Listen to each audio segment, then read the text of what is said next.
Սիրելի ռադիո լսողներ եւ ռադիո դիտողներ, ես ձեզ ողջունում եմ FM 106 եւ 5 հաճախականությամբ, եթե մեզ լսում եք կամ դիտում եք լրատվական ռադիոյի գործարար ալիքի կամ Արմեն Դարփինյանի YouTube-յան հարթակում,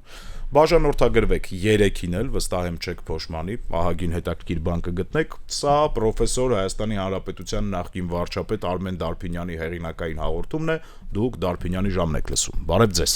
Բարև ձեզ, սիրելի Դավիթ եւ սիրելի ունկնդիրներ։ Նախորդ շաբաթ ենք հանդիպել անցած անգամ, իմ տպավորությամբ ներքաղաքական այնքան էլ ակտիվ չէր շաբաթը, ինչ եք դուք նշмарը, ինչ եք դուք տեսել Հայաստանում եւ Հայաստանից դուրս։ Դավիթ ջան, դե նորից երևի թե անդրադառնանք այն իրավիճակին, որը ստեղծված է ընտրություններից հետո, ներքին իրավիճակին, փորձենք նորից ընդհանրական գնահատականներ տանք իրավիճակին եւ հասկանանք, որոնք են հիմնական խնդիրները եւ ինչպես պետք է դրանք հաղթահարել։ Դե ինչքան ժամանակ առաջ է գնում, այնքան ակնհայտ է դառնում ակնառու, որ մեր այս անցած ընտրությունները ցավոք սրտի ընդհանրեն ընտրություն էին հետեւյալի մասին. արդյոք կհաջողվի պրոռուսաստանյան ուժերին իշխանազրկել Նիկոլ Փաշինյանին։ Ընտրություններից երևի 2 շաբաթ առաջ ես մի լայնածավալ հարցազրույց տվեցի ռուսական հարթակներից մեկին, որտեղ հստակ ասացի, որ զուր են այդ ջանքերը եւ դա պետք չի անել ուղղակի, պետք չի մխրճվել ներհայաստանյան կյանքի մեջ քաղաքական, դրանով իսկ խաթարել մեր քաղաքական համակարգի զարգացումը, որովհետեւ այնուամենայնիվ այդ հարցը կհաջողվի արդյոք նրանց իշխանազրկել Փաշինյանին թե ոչ, դա քաղաքական խնդիր չէ, դա ներքաղաքական հարց չէ, դա ընդհանրապես աշխարհաքաղաքական ուժերից մեկի կողմից ներխուժում է ներքին քաղաքականության մեջ եւ ես ուղղակի ասացի, որ դա հնարավոր չէ երկու պատճառով, նախ որ քաղաքական տար չկար այդ ուժերի մեջ, այսինքն քաղաքական տարի բացակայությունը հնարավոր չի դարձնում քաղաքական ճանապարհով ընտրությունների միջոցով իշխանապողություն իրականացնել։ Եվ երկրորդը Փաշինյանը ինքը ասաց, հրավիրեց հեղափոխության, տղայեք հեղափոխություն արեք, այսինքն իսկ հեղափոխություն կարող անել միայն քաղաքական տար, այսինքն նրանք վիճակի չեն հեղափոխություն անելու եւ վիճակի չէին եւ իզուր տեղը մենք այս ընտրական ցիկլը փաստորեն օգտագործեցինք, այսինքն երկիրը օգտագործեց, պետությունը օգտագործեց եւ իզուր, որովհետեւ որևէ նպատակի մենք չհասանք որպես երկիր։ Ինչպես մենք կգնահատենք արդյունքները, որոնք որ արտահայտվեցին այս ընտրությունների միջոցով, մենք գնահատում ենք որպես ոչ գոհացուցիչ բոլոր կողմերի համար։ Այո, բոլոր կողմերի համար ընտրությունները ավարտվեցին ոչ ցանկալի արդյունքով։ Եթե Նիկոլ Փաշինյանի եւ իր քաղաքական կուսակցության խնդիրը կայանում էր նրանում, որպեսզի 2/3-ը ստանա խորհրդարանի, ապա նա այդ նպատակին չհասավ։ Եթե պրոռուսական ուժերի խնդիրն այն էր, որպեսզի իշխանազրկեին Փաշինյանը, ապա նրանք նույնպես այդ խնդիրը չկարողացան լուծել։ Արդյունքում դժվար նաև ժողովուրդը, որովհետև մենք ստանում ենք խորհրդարան անկախ նրանից, դրանք կվերցնեն մանդատները, չեն վերցնի մանդատները, նրանք կստանանք խորհրդարան, որի քաղաքական բովանդակությունը հավասարացվել է 0-ի, որովհետև ես չեմ տեսնում այնտեղ քաղաքական դիսկուրսի հնարավորություն։ Բայց այնուամենայնիվ կա Դավիթ մեկ գոհացուցիչ բան, այսինքն ես օրինակ համարում եմ, որ այդ ընտրությունները ստույգ պատասխան տվեցին երկու շատ կարևոր հարցի։ Առաջինը Նիկոլ Փաշինյանը եւ պրոռուսական ուժերը, հատկապես Սամվել Կարապետյանի ուժը, միասնական էին նրանում, որ նրանք փորձեցին վախը վաճառել մեր ընտրողին։ Այսինքն վախը ներկայացնել որպես ընտրության արգումենտ, ամենակարևոր արգումենտ, եթե ինչ էր ասում Փաշինյանը, եթե չընտրվի քաղաքացիական պայմանագիրը, եթե մենք սահմանադրական մեծամասնություն չունենանք, սեպտեմբերին կլինի պատերազմ, ասում էր Փաշինյանը։ Չստանա 2/3-ը, եթե մենք չստանանք այդ 2/3-ը, ապա կլինի ավերիչ պատերազմ։ Այո, աղետալի եւ ավերիչ պատերազմ, հա։ Այսինքն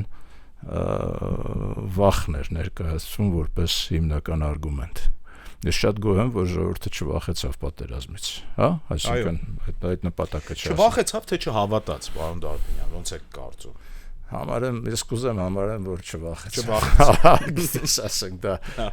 մենք այդ ելակետից չէ, ավելի դա ինձ հարմար է,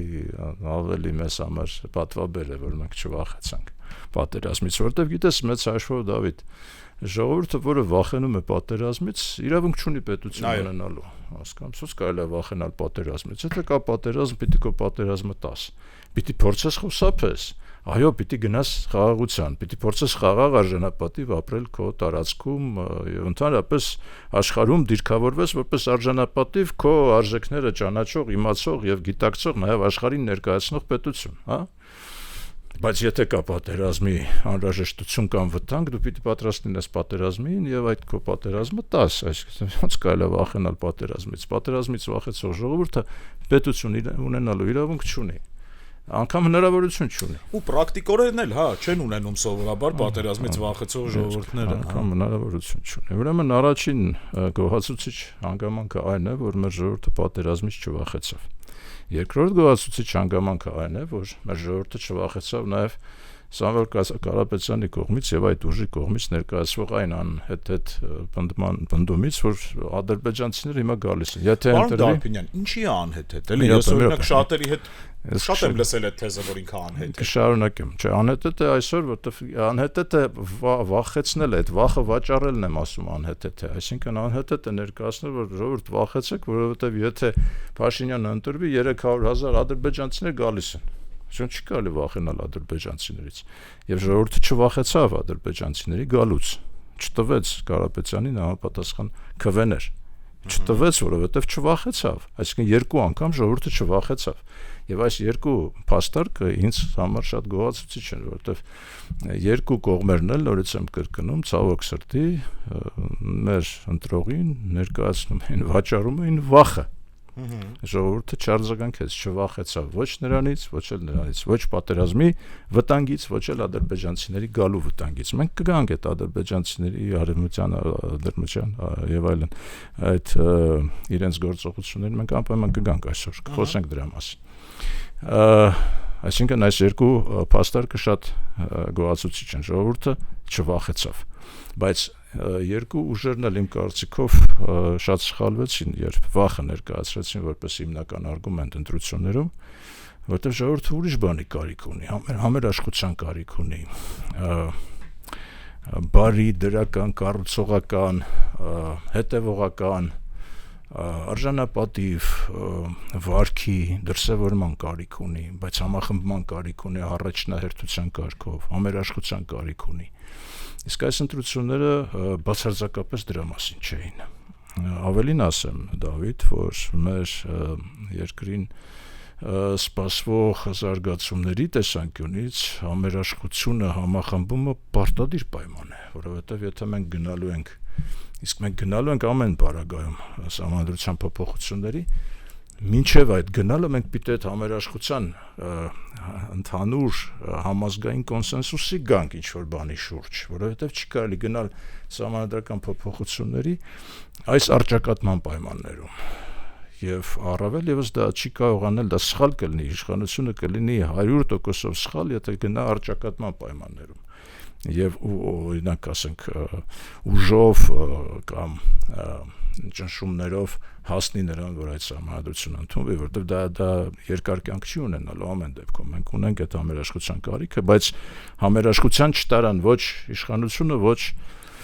տիտուլային ընդդիմությունը, այսպես ասած պրոռուսական ընդդիմությունը։ Եվ բացարձակապես հիմա կարևոր չի կվերցնեն մանդատները, նրանք չեն վերցնի մանդատները։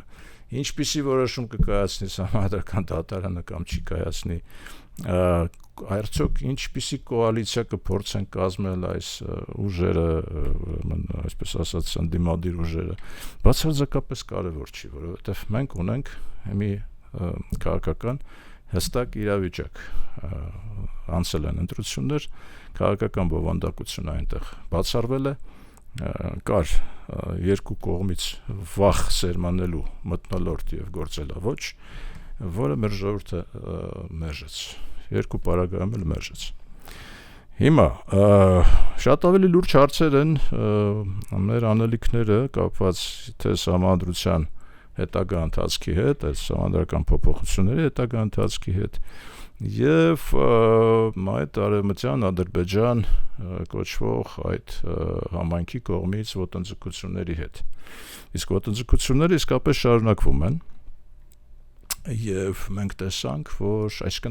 նկատեցինք, կարդացինք, ունկնդրեցինք նրանց այդ հավաքի առանձնահատկությունները եւ պիտի ասեմ, որ նրանք հետևողականորեն տանում են այդ գիծը։ Ունենք վերադառնալու իրավունք,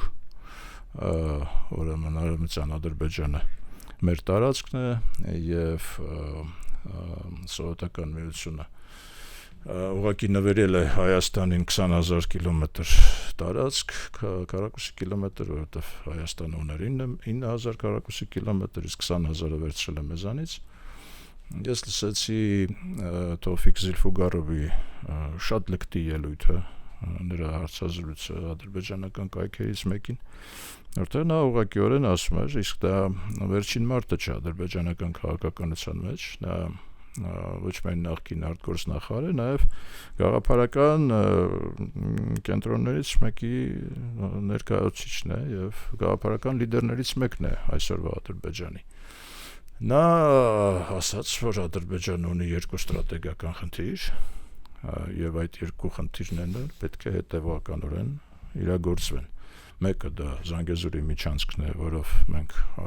ամբողջ թուրքական աշխարհը կապում ենք միասին իրար հետ, եւ երկրորդը դա մեր իրավունքն է եւ ելքն է դեպի Սևան, դեպի ջրային ռեսուրսների ավազան, հսկայական ավազան, որը եզակի ավազան է այս մեր տարածաշրջանում։ Իհարկե նա Սևանը կոչեց իր անունով։ Այո։ Հիմա ես վերաբերել ես պիտի ասեմ, որ ինչու ենք մենք օրինակ Օրդուբադը կոչում իրենց Օրդուբադ անունով։ Դա հնավուրց հայկական վասպուրական նահանգի Գողթան գավառի Որտվոտ ուրեմն այդ բնակավայրն է։ Այսինքն մենք ինչու ենք կոչում Օրդուբադ, եթե իրենք կոչում են Սևանը համապատասխանաբար, մենք կարող ենք կոչել եւ ավելին մենք ինչու ենք մոռացել ընդհանրապես Նախիջևանի մասին։ Ինչու ենք մոռացել, դա բացարձակապես հայկական տարածք էր, չէ՞։ Եվ մենք մոռացել ենք դրա մասին ընդհանրապես չենք խոսում։ Եվ թույլ ենք տալիս, որ իրենք խոսեն արևմտյան Ադրբեջանի մասին։ Իրենք խոսում են իրենց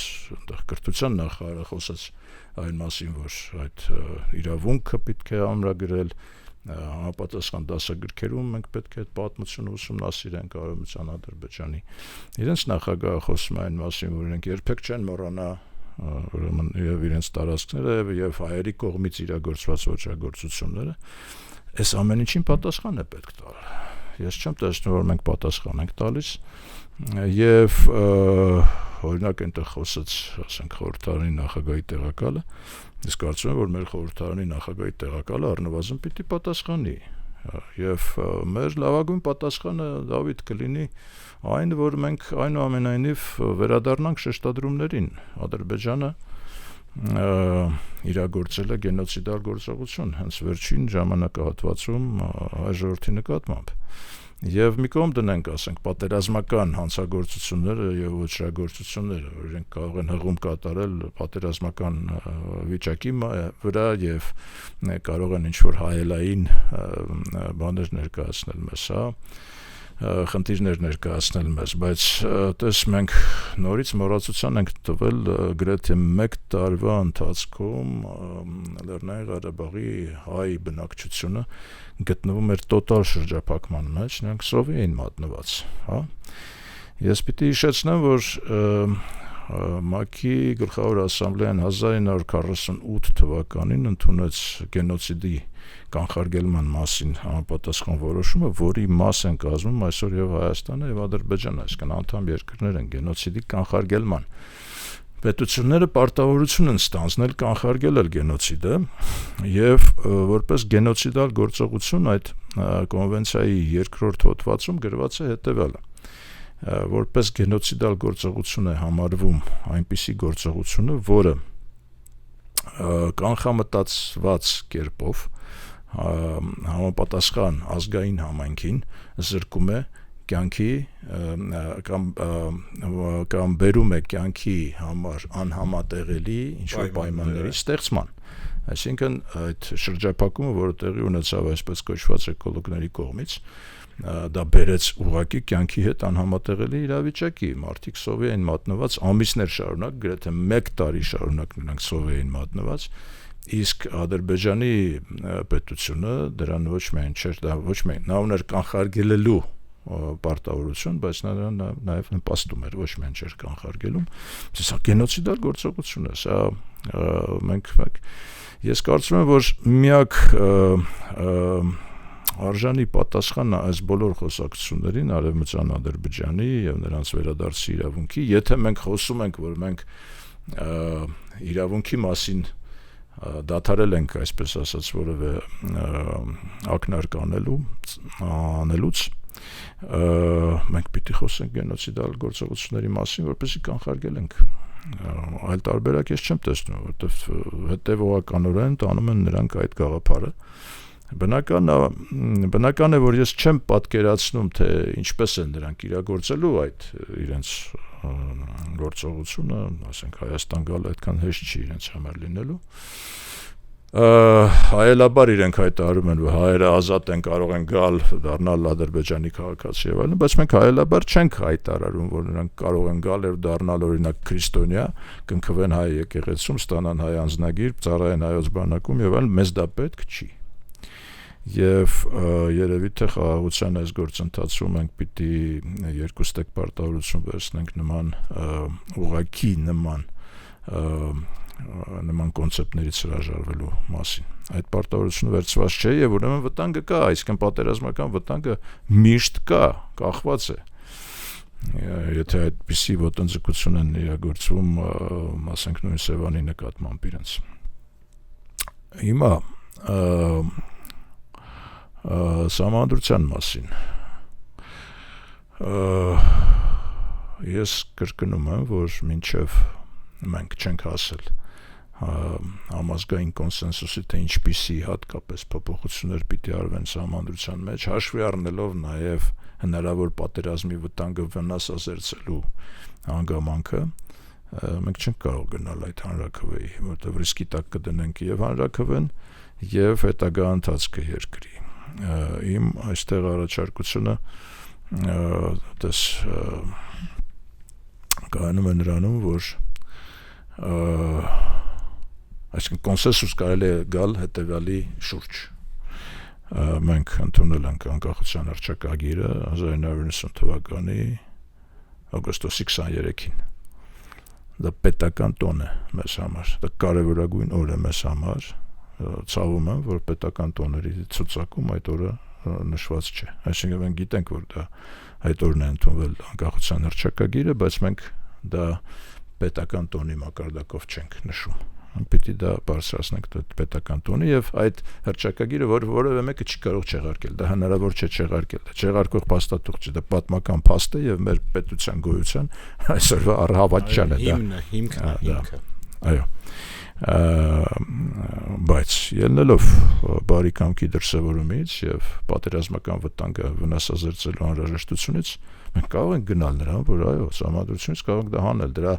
գոյությունը Սահմանադրության մեջ որևէ բան չի ավելացնում դրա այդ փաստաթղթի իմաստի մեջ, որևէ բան չի ավելացնում, բայց դա կլինի այո բարի կամքի դրսևորում։ Ինչ վերաբերում է երկրորդ պնդմանը, որ մենք ունենք այդ Սահմանադրության մեջ եւ արդեն Թուրքիան է մեզ ներկայացնում համապատասխան խնդիրներ պատմական արդարության վերականգնման վերաբերյալ, ես համոզված եմ եւ սա միգուցե 1000 անգամ ես սա կրկնել եմ, պատրաստ եմ 1000 անգամ նորից կրկնել։ Մենք հասել ենք պատմական արդարությանը, որովհետեւ աշխարհի կարևորագույն երկրները ընդունել են ցեղասպանության փաստը։ Ընդունել են այդ փաստը եւ այդ փաստը որևէ կերպ վիճարկման ենթակա չէ։ Հիմա մենք կարող ենք կանգնեցնել այդ գործընթացը, որովհետեւ մեզ համար կարևոր է երևի թե եւ բարոյական տեսանկյունից եւ պատմական արդարության տեսանկյունից, որ Թուրքիան ընդունի ցեղասպանության փաստը, բայց մենք տեսնում ենք, որ Թուրքիան դրան պատրաստ չէ, առաջիկայում դժվար պատրաստ լինի եւ ապարդյուն ջանքեր չգործադրենք մենք հիմա միջազգային ճանաչման ուղղությամբ, այլ ուղղակի համարենք, եւ ես այդպես եմ համարում, որ այդ փաստը միջազգային ճանաչման արդեն տեղի է ունեցել։ Առավել քան 30 երկիր ճանաչել են ցեղասպանության փաստը, եւ ուրեմն պետք չէ հիմա, այսինքն դա նպատակահարմար չէ, իմաստ չունի այլևս շարունակել այդ շատ բանը, եւ ուրեմն պատմական արդարության վերաբերյալ մենք կարող ենք նույնպես փաստել, որ դա գոնե մասնակի, բայց տեղի է ունեցել պատմական արդարության վերականգնումը։ Ես մեր սահմանադրության մեջ պարտադիր կհամարեի քրիստոնեության փաստի արծարծումը որպես կարևորագույն արժեք, որը մեր պետության պաշտպանության ներքո է։ Ցավում եմ, որ մեր գործող սահմանադրության մեջ քրիստոնեությունը որպես արժեք նշված չէ։ Մեր սահմանադրության մեջ մենք ունենք հայ առաքելական եկեղեցու հատուկ կարգավիճակը, ընդհանրապես եկեղեցու որպես ինստիտուտ, բայց իմ կարծիքով արժեքը, քրիստոնեության արժեքը շատ կարևոր է այստեղ արծարծել եւ նորից ֆիքսել, որ դա գտնվում է մեր պետության պաշտպանության ներքո։ Իսկ դրանից ացանցիալ կարելի է հանել արդեն այն որ, այսինքն դրանով կարելի է կանխել նաեւ հնարավոր ոտնձգությունները մեր տարածքի նկատմամբ մահմեդական երկրների կողմից, առաջին հերթին Ադրբեջանի կողմից։ Սա քրիստոնեական երկիր է, քրիստոնեությունն է պաշտպանվում այստեղ պետության կողմից եւ ուրեմն օրինակ բնակչության եւ քաղաքացիների զգալի կամ որոշիչ մեծամասնությունը պիտի լինեն քրիստոնյաներ։ Սրանով մենք կկանխարգել ենք ցանկացած այլ ոտնձգություն մեր տարածքի նկատմամբ։ Իմ կարծիքով սա պետք է անպայման նշել։ Եվ մենք եւ որպես պետություն եւ որպես հանրություն եւ որպես քաղաքացիներ պիտի պաշտպանենք քրիստոնեության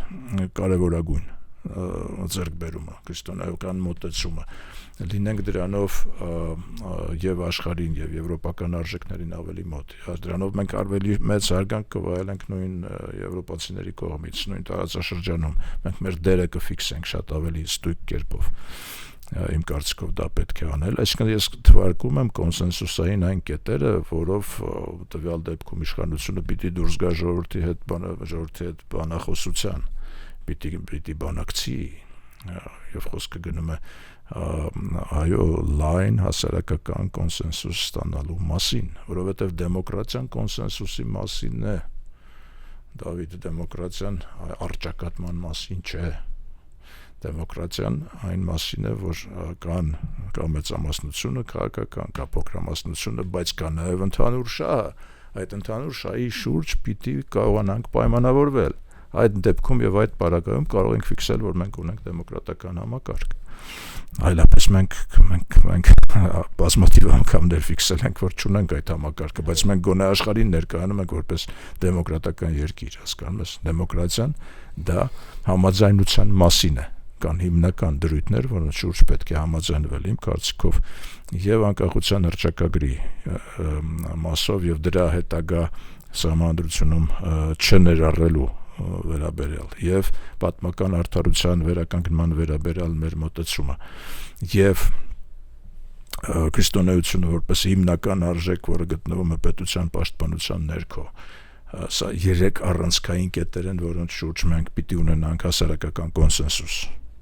որի վերաբերյալ այժմ չկա այդ կոնսենսուսը, հասկանում ես, իսկ եթե մենք գնում ենք կամ իշխանությունները տանում են դեպի սահմանադրական փոփոխություններ առանց այս կոնսենսուսի, ցանկացած պարագայում դա կլինի շատ վտանգավոր։ Եվ իհարկե իմ համոզմունքը կայանում է նրանում, որ եւ այս անցած ընտրությունները նույնպես ապացուցեցին, որ երկիրը պատրաստ չէ խորհրդարանական համակարգով հետագայում զարգանալու եւ ուղղակի անհրաժեշտություն եմ տեսնում վերադարձը դեպի նախագահական կառավարման համակարգ եւ այդ պարագայում միգուցե մենք կարողանանք բալանսավորել իշխանության տարբեր թևերը, նախագահ որպես պետության ղեկավար, պետության գլուխ, եւ ոչ միայն ներկայացուցչական կառավարություն որպես գործադիր մարմին, ազգային ժողով որպես պարլամենտական կենտրոն եւ իհարկե դատական իշխանություն որպես դատական իշխանություն։ Չմոռանանք նաեւ լրատվամիջոցներին որպես 4-րդ իշխանություն, որովհետև կարծես թե լրատվամիջոցները իրենց ազատ կարգավիճակով այսօր բավական լուրջ դերակատարում ունեն մեր երկրում, այնուամենայնիվ, բայց ես կուզեի, որպեսզի դա լիներ շատ ավելի համակարգված, պետության կողմից համակարգված, օրինակ, ասենք, շեշտադրեցի, չէ, Օրդուբադի, ասենք, հայկական հինավուրց անվանումը, այսինքն պայմանավորվեինք լրատվամիջոցներով բոլորով, որ ինչու եք Օրդուբադ ասում, այսինքն ինչու չեք նշում հայկական անունը, առավել եւս, որ իրենք այնտեղ արծարծում են լրիվ հակահայկական թեզեր, դե հիմա դուք էլ ասեք, որ դուք այդ ամեն ինչ անում եք ձեր այն տարածքում, որը հին հայկական տարածք է, եւ եթե խոսում եք Արևմտյան Ադրբեջանի մասին, ապա դուք դա արդեն ունեք, մենք ձեզ արդեն դա նվիրել ենք, Նախիջևանն է, հանգստացեք եւ յոլա գնացեք, հանգստացեք եւ այդպես դրանով յոլա գնացեք, կամ Նիկոլ Փաշինյանը հայտարարեց, որ հրավերքի պարագայում 2028 թվականին ինքը կմեկնի Բաքու։ Իհարկե պիտի մեկնի Բաքու դրանում, այսինքն Բաքուն հայերն են կառուցել, հասկանում ես, նա պիտի մեկնի Բաքու թեկուզ եւ այն պատճառով, որ նա պիտի մի հատ նայի տեսնի ինչ վիճակում են մեր շինությունները, այո, ինչ վիճակում են գտնվում հայերի կողմից կառուցված շինությունները, տները, շենքերը եւ նաեւ այդ նավթարդյունաբերությունը, որի հիմքում հայերն են կանգնած եղել, այսինքն որ ասում են Բաքուն հայերն են կառուցել։ Ասենք, եւ այդ ժառանգությունը ինչ վիճակում է, պահպանվում է արդյոք ժառանգությունը, չի պահպանվում, ինչ վիճակում են հայկական գերեզմանները Բաքվում, օրինակ, իսկ կարծում եմ, որ դա պետության մտահոգության առարկա պիտի լինի, հայոց պատմական ժառանգության իրավիճակը, այսինքն վիճակը, ինչ վիճակում են գտնվում դրանք։ Ալիևը Բաքվից կոնդ հատատայ է տալու։ Ասում եմ, մենք կոնդում մշակութային արժեքներ ունենք, դուք այդտեղ քանդում եք այդ։ Դա ես չգիտեմ, մենք քանդում ենք թե չէ, կոնդը լավ թաղամաս է, լավ կլիներ, որ որպես հին երևանյան թաղամաս դա մնար, ես չգիտեմ հիմա ինչ որոշում է կայացվել այնտեղ, չի բացառվում, որ կքանդեն, բայց կքանդեն ոչ թե որտեղ ադրբեջանական ինչ որ հետք կա այնտեղ, կքանդեն, որովհետև ինչ որ նպատակահարմարություն են տեսնում, չնայած ես դրա հետ համաձայն չեմ բացարձակապես։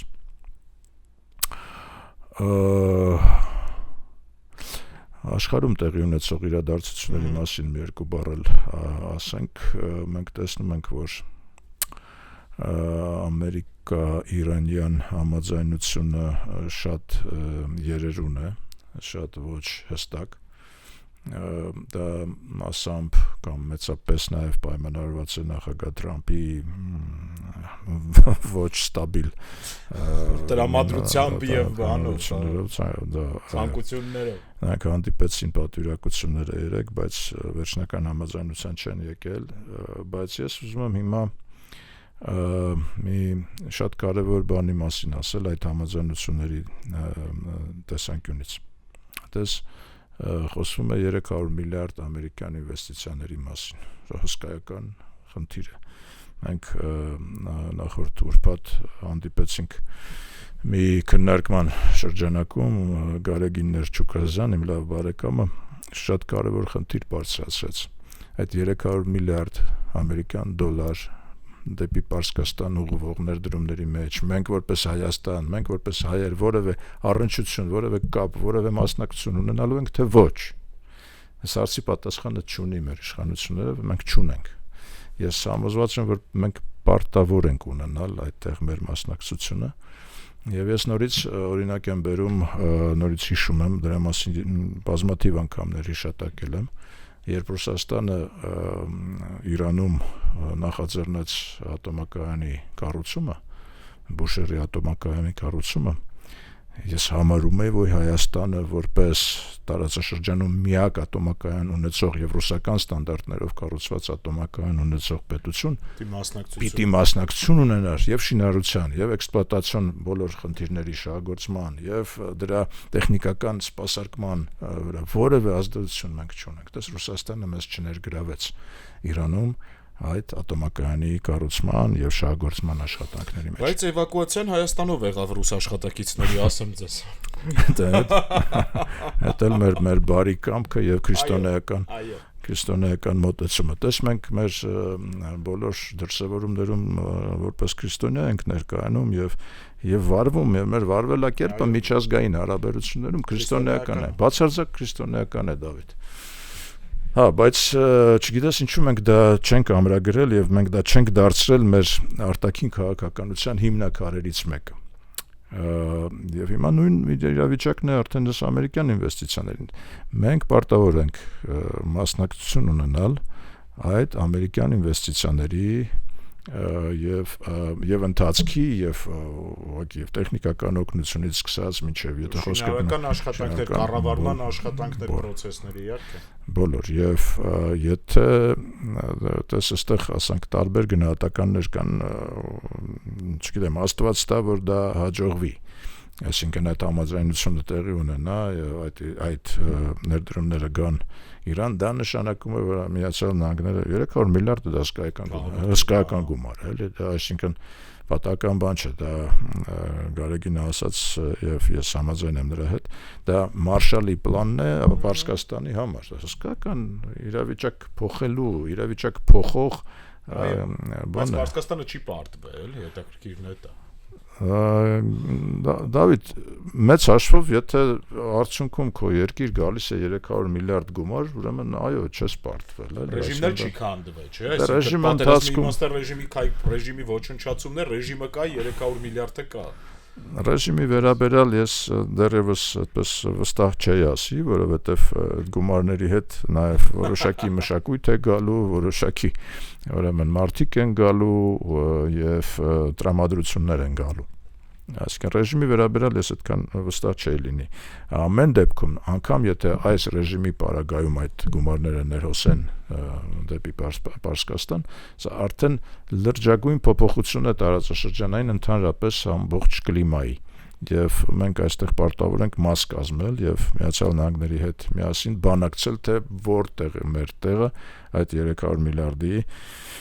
սպասարկման, մասնակցության, մեր թեկուզ եւ արհեստական բանականության մեր այս կենտրոնները, որոնք մենք ստեղծում ենք մեր ծրագրավորողների, մեր մաթեմատիկական վերլուծությունների, մեր մասնագետների մասնակցությունը այդտեղ կարող է լինել, այո, շինարարների, այո, մենք պարտավոր ենք այդտեղ ունենալ մեր մասնակցությունը։ Դա շատ կարևոր եմ համարում։ Եվ վերջինը ինչի մասին կասեի, ֆուտբոլի առաջնությունն է աշխարհի ընթանում, ֆուտբոլի մասին չեմ ասի, բայց կասեմ մի դրվագի մասին, որի վրա բավական մեծ տպավորություն թողեց։ Սաուդյան Արաբիայի եւ Իրաքի հավաքականները, ազգային թիմերը պահանջեցին, որ իրենց դրոշը, ազգային դրոշը փրված չլինի խոտածածկին, այլ որովհետեւ ասացին մեր դրոշը չի կարող լինել գետնին։ Դուք պիտի պահեք եւ ամբողջ այդ ֆուտբոլային դաշտի երկայնքով կանգնեցին տղաներ եւ աղջիկներ եւ բարձրացրեցին դրոշը եւ պահեցին։ Թուրքիայի ազգային թիմը նույնպես հետևեց այդ օրինակին, ասաց մենք նույնպես պահանջում ենք, որպեսզի մեր դրոշը չլինի խոտածածկին։ Մնացած երկրները դեռևս մտածում են, բայց իմ կարծիքով դա շատ կարևոր ժեստ էր։ Մեր դրոշը իրավունք չունի լինել գետնին։ Հիմա ես դա ասում եմ նաև մեզ է վերաբերում միգուցե առաջին հերթին մեր դրոշը գետնին իրավունք չունի լինել, մեր դրոշը կարմիր, կապույտ, նարնջագույն։ Մենք պիտի սա ֆիքսենք, նարնջագույն ոչ թե դեղին։ Ոչ էլ ծիրանագույն, բայց կարծում եմ ծիրանագույն ավելի սիրուն էր, բայց ֆիքսված է նարնջագույն։ Նարնջագույն։ Դե կարող ենք գրել ծիրանագույն, դա համադրության խնդիր է, փոխում են, թող գրեն ծիրանագույն։ Այսքան այսօրվա համար շնորհակալություն։ Այսքանը սիրելի ռադիո լսողներ, հաջորդ շաբաթ կհանդիպենք, շարունակեք լսել Գործարար ալիքը։